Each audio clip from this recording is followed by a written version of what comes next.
Lithium was let me see. Yes, it was the third element to form in the universe, right after hydrogen and helium. But we have some new evidence that places it first line in bipolar disorder. Welcome to the Carlat Psychiatry podcast, keeping psychiatry honest since 2003. I'm Chris Aiken, the editor-in-chief of the Carlat Psychiatry Report. And I'm Kellie Newsome, a psychiatric NP and a dedicated reader of every issue.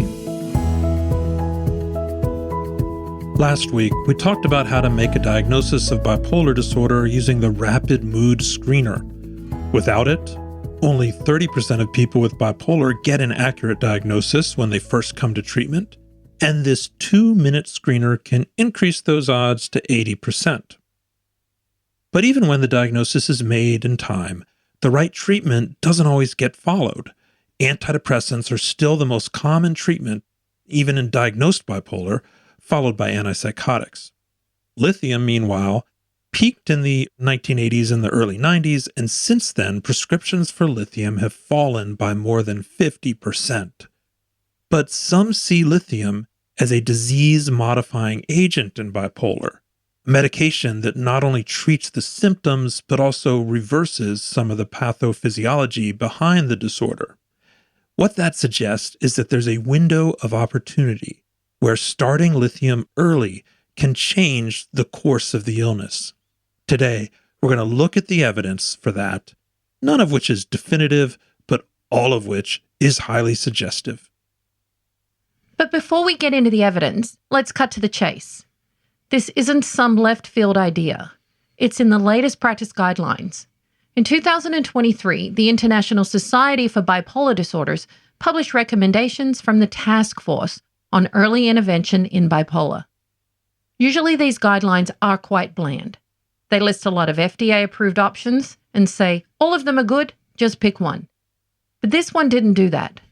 For long-term prevention, it came down in favor of one medication, lithium. After that, they recommend the anticonvulsants, and after that, the antipsychotics. I was shocked to see that kind of certainty in a practice guideline recommendations, and we're going to review the evidence they used to arrive there today so you can make up your own mind. But part of the reason I was shocked was because we're talking here about early intervention.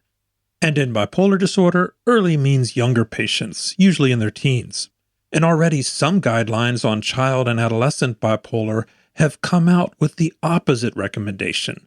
They say that antipsychotics work better in this younger population, better than lithium, better than anticonvulsants. So what's going on here? Well, notice we said that the new guidelines favor lithium for long-term treatment, the maintenance phase. When it comes to acute trials, lithium is not the clear winner. The antipsychotics work faster, and in some trials, they work better. But if you look down the road at longer-term studies, people function better and have fewer episodes on lithium than they do if they had stuck with an antipsychotic. This is a well-known difference that has been written about since the 1970s, and it occurs in both children and adults. So any guide that recommends antipsychotics first line in children is not thinking about the difference between long-term and short-term treatment. And when it comes to bipolar, it's the long-term that matters, especially with younger people who have a long life ahead. Some say that lithium works better if you started early in the course of the illness. And while that's true for most treatments, it may be especially true for lithium. Here are some studies that have compared lithium to other bipolar therapies in the early course. Yeah, let's get to those. But before we review those studies, let's do a reminder of the kind of bipolar patient who generally responds well to lithium. And that is the classic textbook case of bipolar. Whether they have bipolar 1 or bipolar 2, we're talking about those who have pure euphoric manias or hypomanias. They have full recovery between episodes. So when the episodes are gone, they have a healthy personality. And their depressions come on after the manias or hypomanias, as if they're following the law of what comes up must come down. These really good lithium responders also tend to have fewer comorbidities. And about 1 in 3 people with bipolar have these classic traits. And whether you catch them early in the illness or later, they have a really good response to lithium, often having no future episodes after starting it.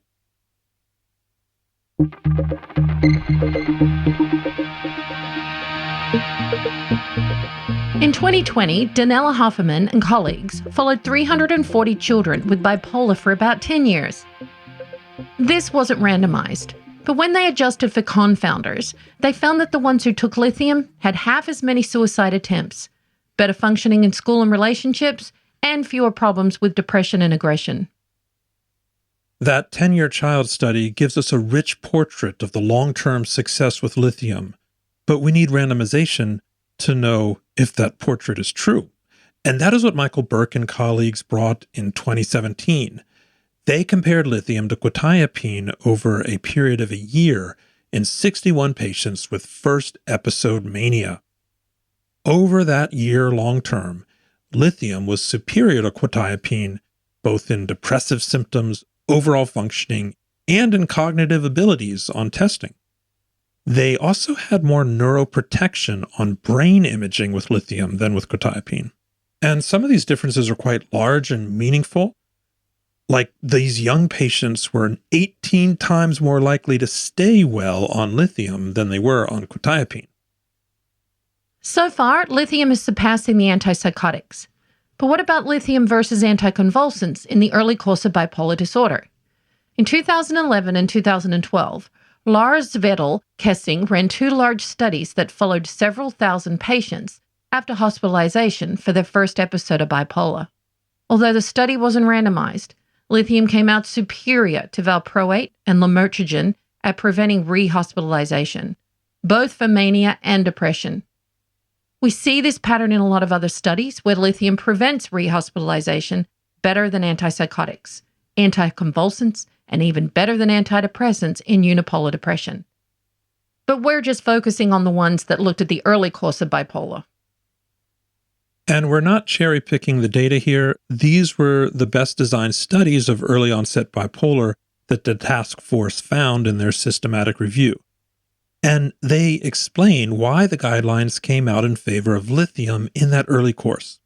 Now, if we had time, we would review all of the long-term studies with lithium, early course or not, but let's do a quick summary here of that at least. If we look at all cases of bipolar disorder where we tested things over the long term, lithium's preventative benefits have more support than any other med, with 21 controlled trials in the maintenance phase compared to 1 to 4 trials for most other mood stabilizers and antipsychotics. In those controlled trials, lithium works about as well as other options at preventing new episodes. And if we turn to the observational data, which is a lot richer and more patients and longer term, but not as controlled, so not as scientific. If we turn to the observational data, lithium works much better than other options. Specifically, in 9 out of 10 large observational studies, patients fared better on lithium than with other treatments in bipolar, including lower rates of hospitalizations, suicide, as well as lower rates of new episodes.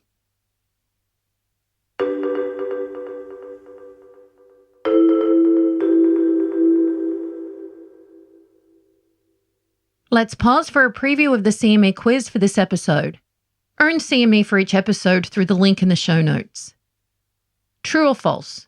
Compared to other mood stabilizers, lithium is associated with a reduction in all-cause mortality.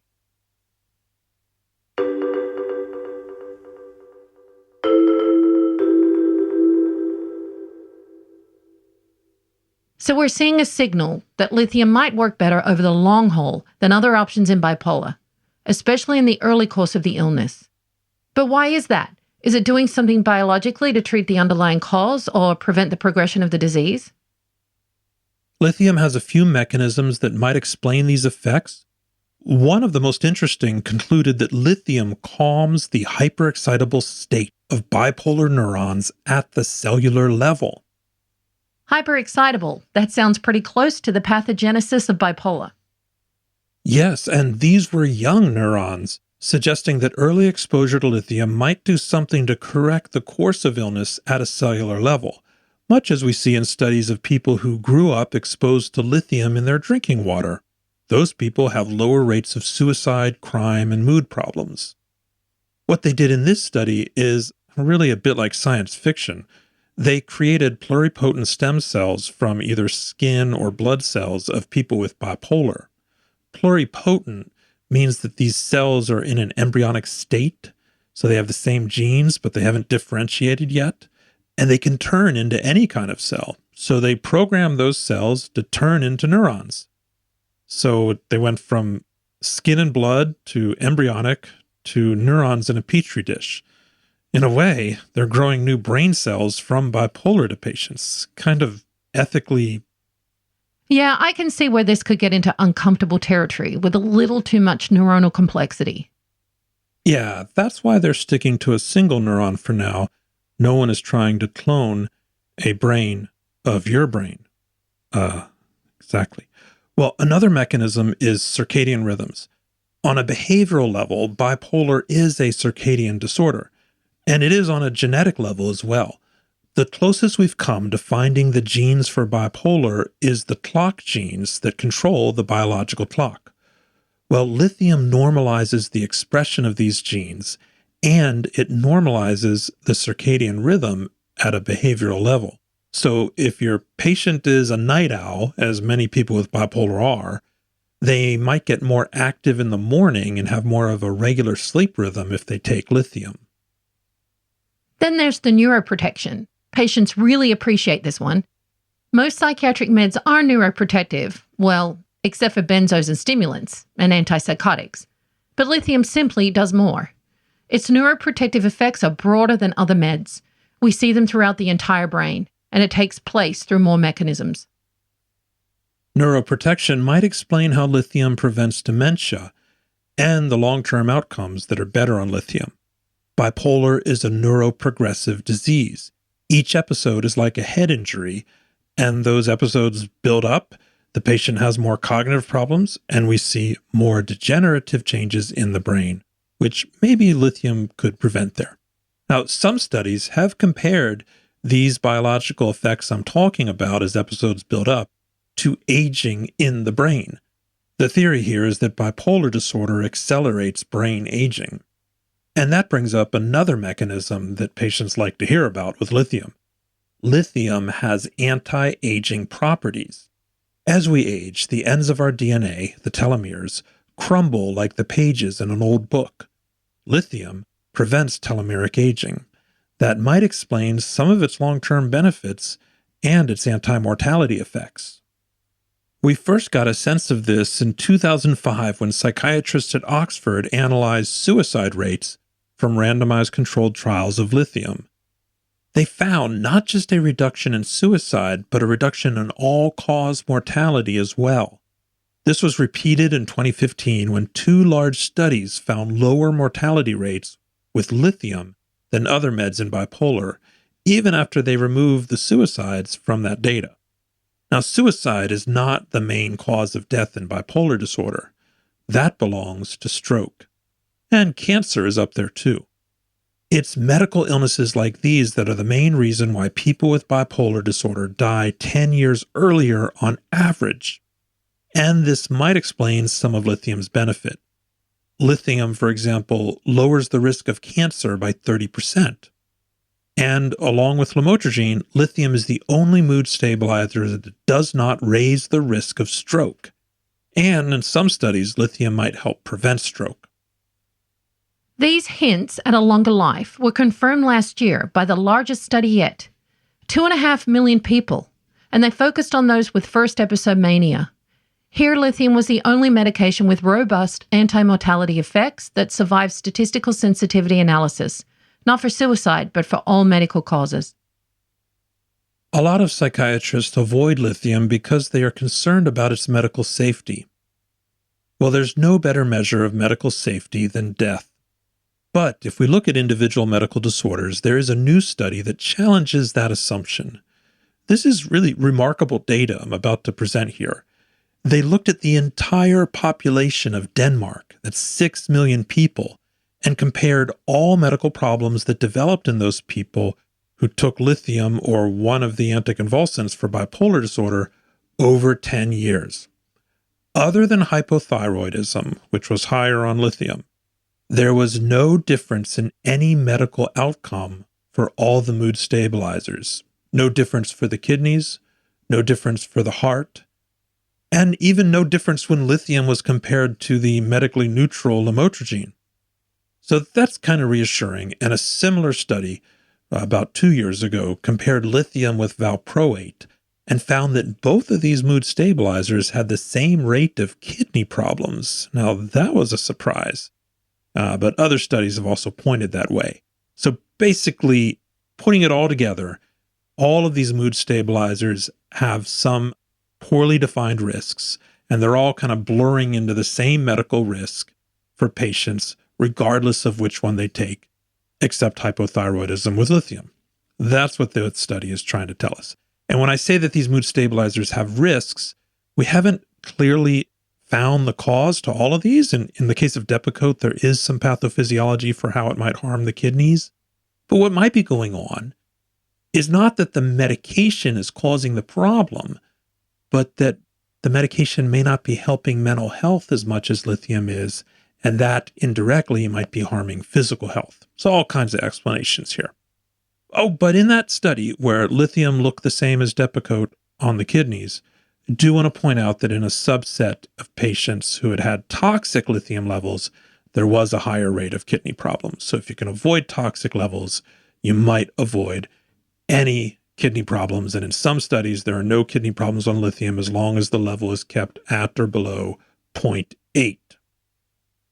And as we've talked about in recent podcasts, all these benefits don't necessarily come at a cost of greater side effects. With the exception of the ever so tolerable lamotrigine, lithium causes less weight gain, sedation, and cognitive problems than other mood stabilizers and antipsychotics.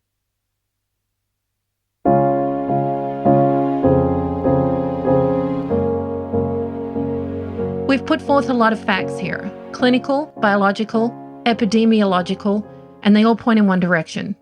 If you start lithium early in the course of bipolar, your patient has a chance of staying well longer, living longer, and, at a biological level, you might undo some of the mechanisms that cause bipolar disorder and prevent some of the neurodegeneration that worsens its course. Sounds like a good deal, but are people taking it? Nope. The guidelines tell us to start with lithium, but only 1 in 13 patients get lithium as their initial drug for bipolar disorder, and those figures are from 20 years ago. I suspect it has sunk even lower. In a perfect world, people with mania would get recognized and treated right away, preferably with lithium. In our world, 1 in 3 are recognized when they first come to treatment, and only 1 in 13 of those get lithium. Putting that together, it means that 1 in 40 patients with bipolar disorder get that ideal perfect world treatment. Use the rapid mood screener, follow it up with a diagnostic interview, and consider lithium next time you see a patient with new onset bipolar. If you're worried that the patient isn't going to accept the lithium, start low, 300 milligrams or even 150 milligrams for a week. Raise it as tolerated, and check the level once you get to around 900 milligrams.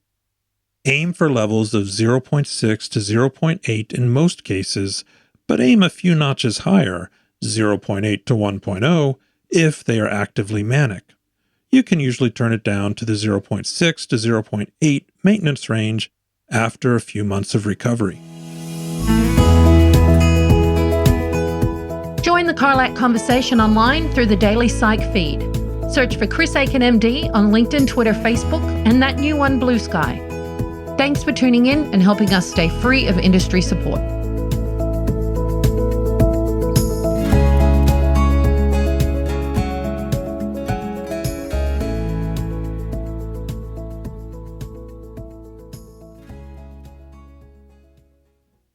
Thanks for watching. Hit subscribe if you enjoyed this content. And to earn CMEs for listening, head on over to thecarlatreport.com/podcast.